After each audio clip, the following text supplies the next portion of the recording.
Hi there.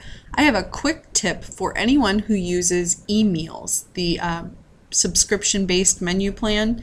If you haven't checked it out, it's really good, so do. But if you do use it, here's a little tip that I've tried that might help you stick with your grocery budget a little bit more. eMeals is great for helping you stick with your grocery budget, especially if you use one of the meal plans for a specific store so that the grocery list is itemized and then total price is listed at the bottom. They do have one for any store. So if any of the listed stores are not the ones you regularly shop, you can still use the meal plan. It just doesn't have the prices listed with each ingredient. But if you do use one that has an itemized price list on the grocery list, what I do is I always save a copy of my weekly menu to my computer. That way, if there's one that we really like, I can always reprint the grocery list part of it, sorry, and use that meal over again, or that week's menu over again. But what I've started doing is before I save them, now I scroll all the way down to the bottom, I look at what the total price for that week's menu is, and then when I go in to save that document, at the end of it, I'll type in what the price was. And I save all of mine in a folder called, I think, weekly menu or meal plans or something.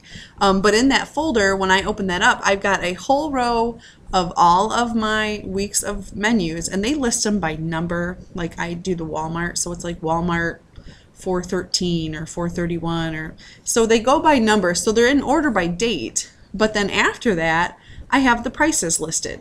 So if my grocery budget is really tight for some reason, or maybe I don't have as much left to budget for groceries as I would have hoped, I can go through there to see which are the cheapest meals that they have, or menus that they have available. Now, do pay attention to the ones that are holiday weeks, because those they only offer, I think, 4 meals for. And I put a little H at the end of those so that I know that those are actually holidays and it's not a full 7 days worth of meals.